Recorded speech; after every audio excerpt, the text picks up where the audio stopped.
Hi friends, నేను మీ Bezawada కృష్ణని. So ఈ రోజు నా పక్కన ఉన్న ఒక అమ్మాయి, ఒక పల్లెటూరు నుంచి వచ్చిన ఒక అమ్మాయి.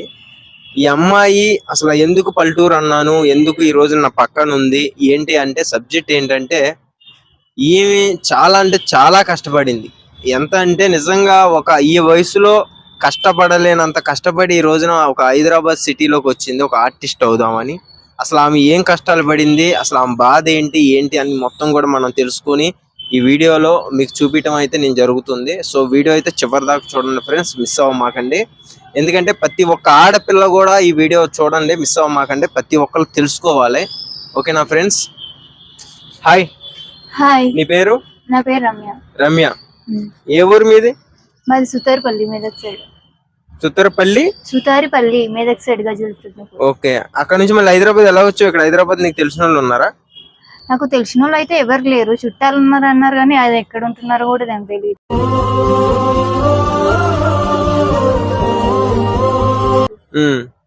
కానీ నేను ఒక జాబ్ పర్పస్ మీద నేను వచ్చేసాను ఫ్యామిలీకి దూరం.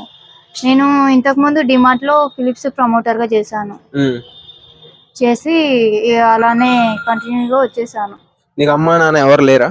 ఉన్నారు, అమ్మ బాగా చూసుకుంటది. పలికిన మాటల్లోనే తీయని మాటే అమ్మా.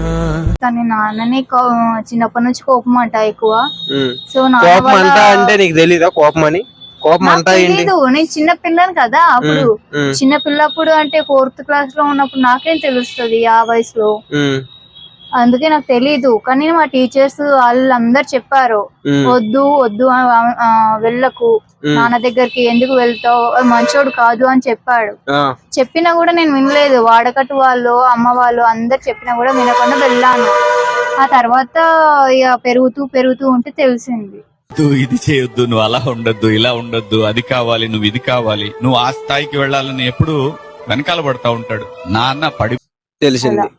ఎవరు పెంచారు నిన్ను? మా తాత అమ్మమ్మ. మీ తాత అమ్మమ్మ బాగా చూసుకుంటారు నిన్ను? చాలా బాగా చూసుకుంటారు. మరి సో మీ తాత మీ మామ మరి నిన్ను అంత మంచిగా చూసుకుంటుంటే నువ్వు మరి ఈ రోజున హైదరాబాద్ సిటీలోకి ఎందుకు వచ్చావు? మరి నువ్వు అక్కడే ఉండొచ్చు కదా. అక్కడ అంటే మా నాన్న చేసే చికాకి నాకు ప్రతిసారి ఏదో ఒక విషయంలో గాని అనకు ముందుకే అన్నం అని చెప్పేసి గొడవ పెడుతూ ఉంటాడు. ఇంట్లో వాళ్ళ సరిగా నాకు కోపం వస్తుంది. నాకు కోపం వచ్చేసరికి ఇంకా పెద్దగా గొడవ అవుతుంది. అది గొడవకు నాకు పడదు, అందుకనే నేను పడలేక వచ్చేసాను. నానంటే ఒక మాట అంటాడు కదా, మరి పడాలి కదా. ఎన్నిసార్లు అంటూ పడతారు చెప్పండి? అంటే చిన్నప్పటి నుంచి ప్రతిదీ కొట్టడం గాని తిట్టడం గాని దెబ్బలు కూడా లేస్తాయి నాకు. ఇప్పుడు నేను డ్యూటీ చేసుకుంటే 2 years 6 months అలా చేసుకుంటాను, 2 months అలానే పడుకుంటాను. అంతగానో దెబ్బలు లేచి నేను పడుకుంటాను.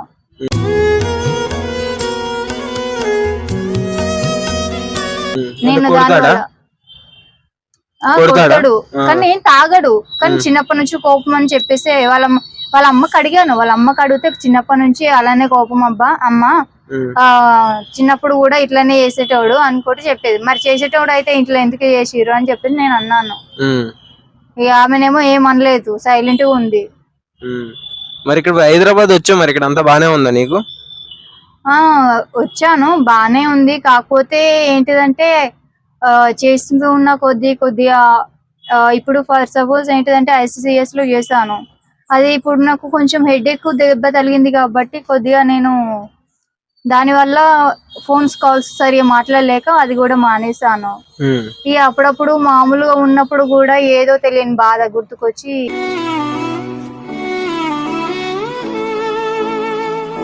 ఏడుపు వచ్చేస్తుంటది. అంటే బాధ అంటే ఏ రకంగా? అంటే ఫ్యామిలీ గుర్తు వస్తుందా లేకపోతే ఏంటి? ఫ్యామిలీ గుర్తొస్తుంది. చిన్నప్పటి నుంచి వెళ్ళి మా అమ్మ కూడా మాతో పాటే అక్కడ అమ్మ వాళ్ళ ఇంటికనే ఉన్నది. ఉండి అక్కడ మాతో పాటు సఫర్ అయింది. మేము పుట్టక ముందు నుంచి కూడా అమ్మకు చాలా కొట్టుడు తిట్టుడు అన్ని జరిగాయంట.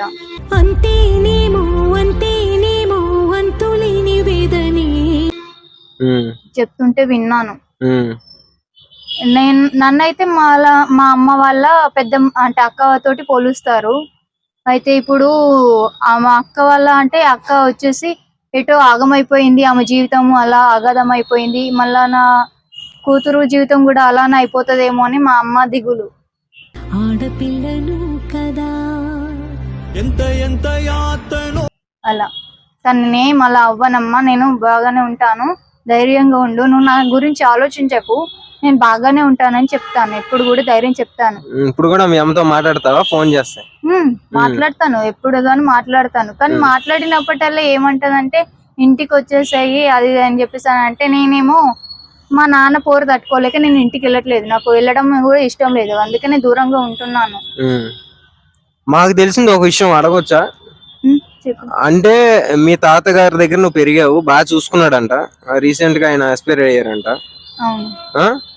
ఆయన అంత మంచిగా చూసుకున్నాడు కదా, మరి నువ్వు అక్కడే ఆయన జ్ఞాపకార్థంగా అక్కడే ఉండకుండా నువ్వు ఇక్కడికి ఎందుకు వచ్చావు? అంటే నాకు అక్కడ ఉండొచ్చు, కాకపోతే ఏంటిదంటే నా మనసు ఒప్పుకోవట్లేదు. ఇంతగా నాకు ఉన్నది ఒక ధైర్యం, మా తాత ఉన్న ధైర్యమే పోయిన తర్వాత ఇంకా ఎందుకులే అని.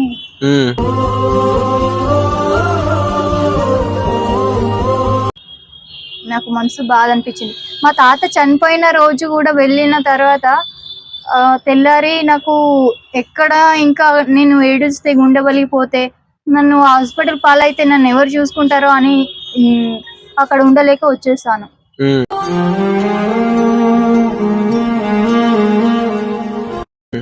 నెక్స్ట్ డేనే వచ్చేసాను. ఇక్కడ ఎవరు ఉన్నారని వచ్చావు అంటున్నా నేను. ఇక్కడ నాకు తెలిసిన అక్క ఉంది, అక్క బాగా చూసుకుంటది. కానీ అక్కడ ఇప్పుడు అందరూ ఏడ్చుకుంటూనే ఉంటారు కదా, ఆ ఏడ్చుకుంటూ ఉండట్లా ఎవరు పట్టించుకోరు. నాకు అన్నం దగ్గరికి వెళ్తే చాలు మా తాత గుర్తుకొస్తాడు.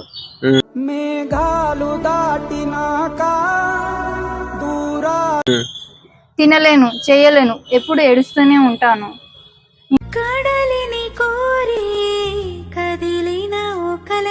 ఇంకా ఎలా ఉండగలుగుతాను అక్కడ? నీకంటే ఒక లవ్ కూడా ఉందంట, అది నిజమేనా? ఉంది.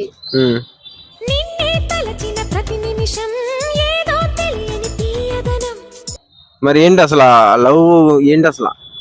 ఉన్నాడా లేడా, అసలు ఏం జరిగింది మీ ఇద్దరి మధ్యలో? అసలు ఏం జరిగింది? ఎందుకు మాట్లాడుకోవట్లేదు? అసలు ఏంటి లవ్ అంటే ఉంది అంటే, నేను యాక్చువల్లీ నాకు లైఫ్ మీద ఓప్ అయితే లేదు.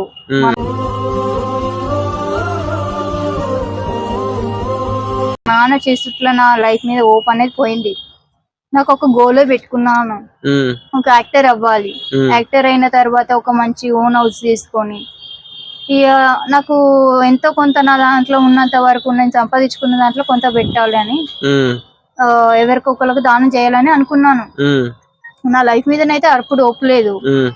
ఇక అలా వచ్చేసిన తర్వాత నాకు ప్రేమ అంటే ఏంటిది అనేది ఆ అబ్బాయి చూపెట్టాడు.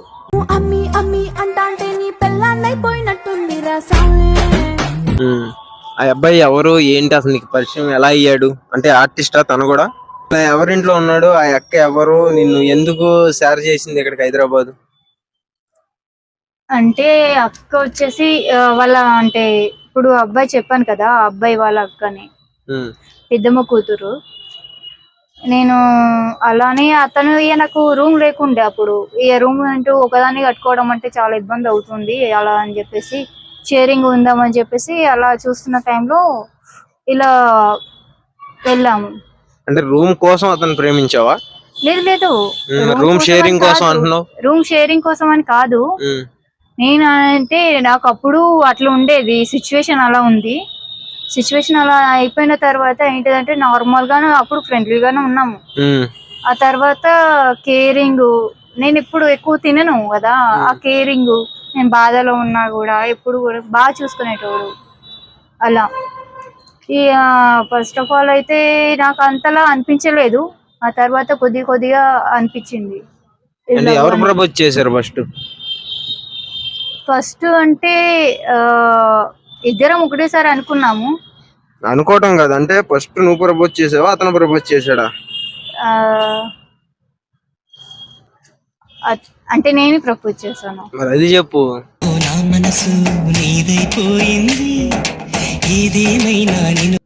ఇంతసేపు ఆలోచించావు దానికి? అంటే అప్పుడు ఇద్దరం ఒకేసారి ప్రపోజ్ చేసుకున్నాం కదా, అందుకోసమని అలా. ఎవరు ఇద్దరు ఒకసారి చేసుకున్నా సరే ఫస్ట్ నోటి నుంచి ఎవరికి వచ్చింది?